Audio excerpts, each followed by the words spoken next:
Muito bem, pessoal. Então, agora sim, a nossa aula, onde nós vamos resumir o que a gente falou na aula anterior, na aula 22, e depois a gente vai para a resolução da nossa atividade. Ainda lembram qual é o tema dessa aula de hoje, gente? Ainda lembram? Foi sobre diversidade, sobre etnocentrismo, o que mais? Multiculturalismo, enfim, vários temas interessantes nessa aula que foi muito proveitosa, muito gratificante trazer esse tema para vocês, né? Então vamos aqui para o nosso quadro, a gente resume rapidamente aqui, 5 minutinhos para a gente resumir o que nós falamos nesta aula, né? O tema geral é sobre diferenças e igualdade nos relacionamentos sociais. Bom, a gente falou sobre temas relacionados à diversidade dos relacionamentos sociais, que está presente na nossa sociedade, principalmente no nosso contexto contemporâneo, onde nós temos aí a globalização, nós temos migrações, nós temos urbanizações, todo um contexto que necessita que a gente possa pensar mais sobre a nossa convivência com o outro, né? Então a gente falou primeiramente sobre o etnocentrismo, né? Caracterizamos o que é uma atitude etnocêntrica, como fugir dessas atitudes, o que fazer e o que não fazer, né? Como um cidadão e uma cidadã que busca a igualdade. Então, etnocentrismo é uma palavra que remete a algo negativo, uma atitude negativa, algo que não é bom você ter. Então, você tem que sempre buscar a igualdade e a empatia, né? Depois nós falamos sobre o particularismo cultural, né? A partir da ideia de Franz Boas, ou seja, olhar cada cultura como uma cultura própria, como algo que tem a sua particularidade, por isso que o nome é particularismo, e relativizar, né? Olhar sempre com atenção aos detalhes. E aí isso acabou levando para esse outro tema aqui, ó, relativismo cultural, onde nós falamos sobre como a gente pode olhar cada cultura compreendendo as atitudes, a forma de ser, a religiosidade de cada um, não com uma forma de julgamento, mas com uma forma de compreensão. Apesar de que, eu falei para vocês, nem tudo dá para relativizar. Né? Por exemplo,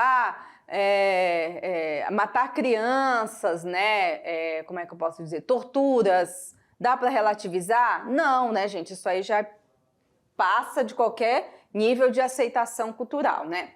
E nós encerramos falando sobre o multiculturalismo, ou seja, a convivência de várias culturas. E eu não falei na aula, mas aqui a gente tem um exemplo dessas questões, principalmente no ambiente europeu, Alemanha, Inglaterra, no Reino Unido no geral, né? França, onde a gente tem a presença de muitos migrantes. Né? Se você acha que vai chegar lá na Europa e vai ver só gente branca, vocês estão muito enganados. Lá vai ter uma diversidade bastante grande por conta das intensas migrações. Então, essas intensas migrações levaram a esse multiculturalismo. Ou seja, lá você vai encontrar diversas formas de expressão cultural e todos vivendo ali num espaço pequeno. Então, tem que haver uma compreensão desse espaço para não ficar cada um no seu quadrado, né? Essa separação, quase que um apartheid. Só para a gente reforçar, ó, o etnocentrismo é considerar o universo cultural do outro como algo estranho e inferior.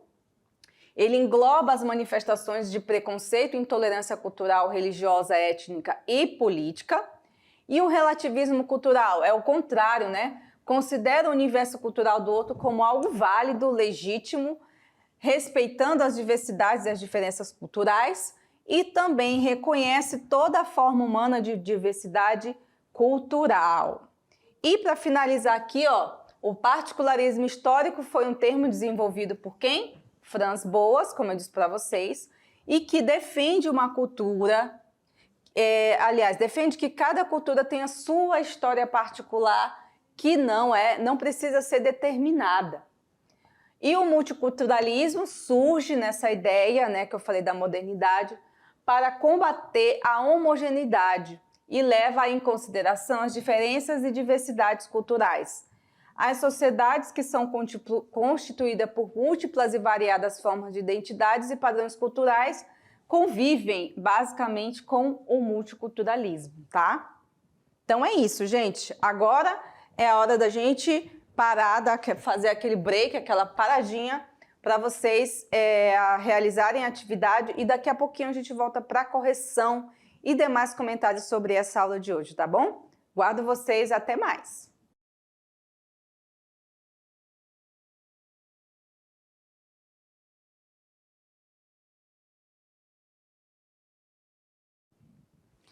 E aí, pessoal? Tudo certo? Tudo resolvido? Conseguiram realizar a atividade? Foi facinho? Claro, né, gente? Vocês já estão aí, com certeza já conseguiram pegar o espírito da coisa, né, para fazer esses exercícios. E eu tenho certeza que durante essa disciplina vocês entraram de um jeito e saíram melhores, saíram mais conscientes, saíram mais reflexivos e críticos, né? Isso que a gente aqui do outro lado espera. Claro que gostaríamos de estar mais próximos de vocês fisicamente para sentir como é que vocês pensam, querer ouvir um pouco a opinião de vocês, né? Entender como é que vocês elaboram esses conceitos na cabecinha de vocês, porque a gente sabe que uma coisa é o que eu te falo, né? Eu falo um monte de coisa aqui, blá, blá, blá, blá, blá.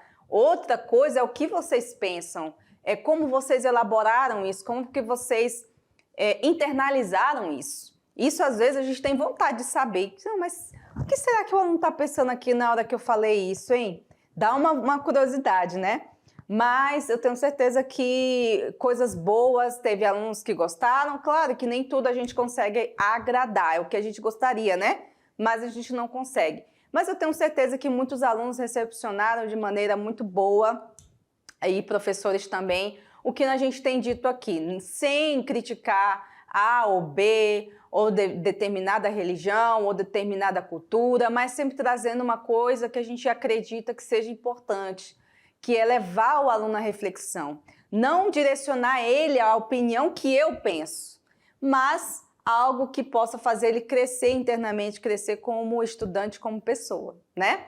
Então, gente, sem mais delongas, vamos ver aqui as questões para a gente ver se vocês acertaram ou não. Vamos lá? Gente, número 1, vamos ver se vocês conseguiram compreender aqui, ó. A número 1 é o UNOERJ 2010, vamos ver. Do ponto de vista sociológico, a expressão diversidade cultural sustenta: letra A, o processo por meio do qual as classes dominantes combatem as formas de expressão dos grupos populares. Letra B, a pluralidade de manifestações e expressões como rituais, práticas, comemorações, produtos, hábitos dos grupos que constituem uma sociedade. Será, gente, que é esse? Vamos ver para C? A ideologia subjacente ao exercício da cidadania das classes sociais hegemônicas. Sei não essa daqui, hein? Letra D, apenas a defesa dos direitos dos negros e mulheres indígenas. Gente, tem muita gente que pensa que é isso mesmo. Ah, se vocês vêm falar de diversidade, tem uma galera que já vem. Lá vem com essa história de negro e de mulher e de índio, né? Tem muita gente que pensa isso, mas não é, né? Já sabe que não é. Letra E, apenas os direitos dos membros das classes subalternos da sociedade. E aí, gente, A, B, C, D ou E? Vamos à questão correta? É a letra B, como eu já imaginava, né? A diversidade cultural está relacionada com todo tipo de manifestação, independente se é de branco, se é de negro, se é de indígena, se é de asiático, branco, amarelo, azul, rosa, né? Que está relacionado com rituais, com as práticas, com as comemorações, festividades, produtos, tecnologias, tudo. Tudo engloba a nossa querida diversidade cultural, ok? Bom, então vamos para 2? Então já sabe que a 1 é a B, né? Número 2.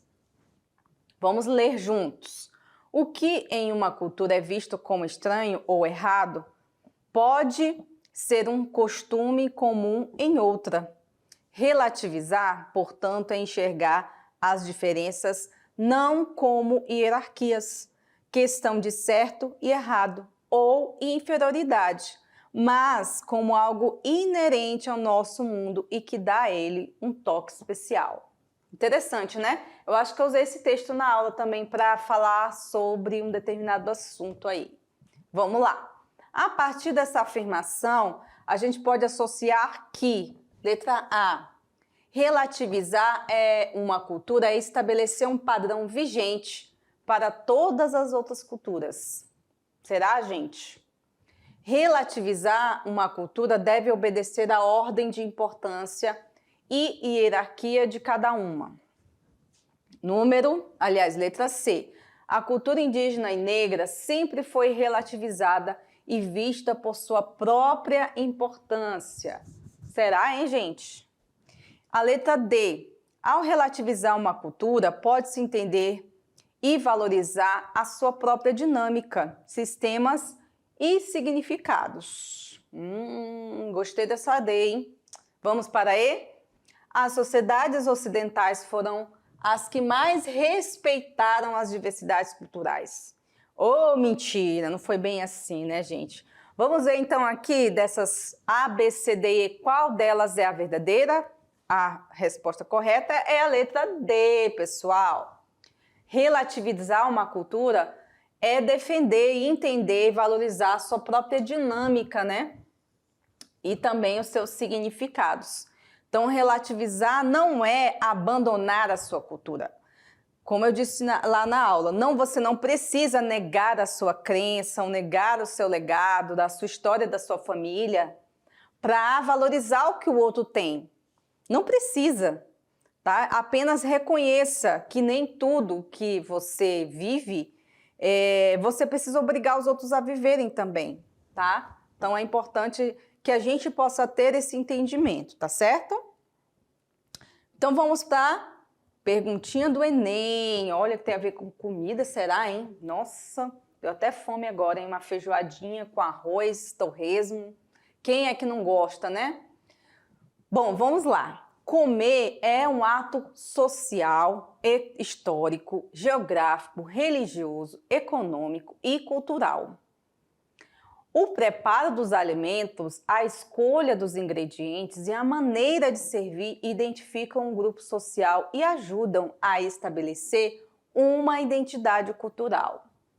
Muito bom, né, gente? Concordam ou não concordam? Vamos lá.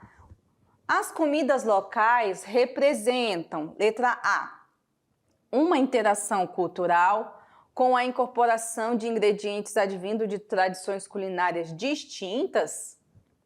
Ou é a letra B, um modo de preparo espontâneo associado aos padrões culinários da colônia? Ou é a C, um modelo ritualista de servir, vinculado ao formalismo religioso africano? Ou é a letra D, um modo de utilizar ingredientes provenientes do extrativismo associado ao nomadismo dos quilombos? Ou, letra E, uma imposição de identidade cultural pelo uso de produtos cultivados em áreas sertanejas? E aí, gente, A, B, C, D ou E? Falando de comida aí, hein? Vamos então à questão correta? Vamos lá, pam, pam, pam. Letra A, galera, letra A. A interação cultural com a incorporação dos ingredientes advindo de tradições culinárias distintas. Né? Quando a gente está falando de comida, a gente fala de cultura, de tradições. No caso do Brasil, aqui a gente teve duas grandes culturas que influenciaram e até hoje influenciam a nossa forma de se alimentar, que é a cultura negra e indígena, né? E tudo, né, relativo à questão da nossa alimentação, né? Se você for olhar, o simbólico disso é muito interessante, porque para os cristãos, na religião cristã, você vê que Jesus se reuniu com seus discípulos aonde? Em volta de quê? De uma mesa, não foi? E o que eles estavam fazendo lá na mesa? Comendo, né? Então, quando Jesus trouxe uma mensagem bem forte para o cristianismo, né, que é a questão anunciou a sua própria morte, ele anuncia em volta de uma mesa, dizendo e falando sobre os alimentos que estão ali na mesa. Ele diz que é a carne, o pão é a carne e o sangue, né? O vinho é o sangue, ou seja, cada vez que as pessoas se reunissem, comessem o pão e o vinho, seriam ali relembrados o momento da crucificação, né? Ou seja, estariam ali comendo a carne e bebendo o sangue. Então ele faz isso em volta de uma mesa, representando os alimentos como algo também espiritual. Isso eu estou falando, gente, só da religião cristã. Eu nem cheguei em outras religiões que também têm costumes relacionados à alimentação. Então é bem interessante como a forma da gente se alimentar, o que a gente come. Uma coisa é você tomar um vinho ou um suco de uva numa festa. Outra bem diferente é você pegar aquele vinho, consagrar e usar no ritual religioso, quando você está ali celebrando a ceia, né? A ceia cristã. Então isso pra gente, cara, é muito forte, é muito interessante, inclusive, né? Bom, então vamos para a última pergunta do dia. Qual teoria foi desenvolvida por Franz Boas, né? Qual foi, gente? Foi o particularismo histórico, que defende que cada cultura tem uma história particular, determinada, portanto, para compreendermos uma cultura é preciso reconstruir a sua história, né? O particularismo histórico, diz Franz Boas, determina que não existe cultura melhor ou pior, não existe cultura bonita e feia, existem culturas, existem formas diferentes de ver o mundo. Agora, gente, realmente a gente terminou. Terminamos a nossa aula, terminamos a nossa disciplina. Agora é só revisão e avaliação. Isso mesmo, gente. Então, novamente, eu venho aqui agradecer. A professora Elisângela está muito grata, feliz por ter chegado ao fim. Nós temos conseguido cumprir essa missão com vocês aí. Estamos aí contribuindo com a educação do Estado de Rondônia, e eu sei que não é só o Estado de Rondônia que assiste às nossas aulas, temos aí pessoas que acessam o nosso canal para assistir, para estudar, né? Então, fica aí um abraço para todos, um carinho, um agradecimento e um desejo de sucesso nos estudos de vocês, na caminhada de vocês, nas escolhas que vocês forem fazer para a vida de vocês. Eu espero que em tudo vocês possam ter sabedoria e paciência, porque no final a conta fecha, vai dar tudo certo, tá bom? Um abraço para vocês, até mais, até a nossa próxima aula que é de revisão, tá bom? Tchau, tchau!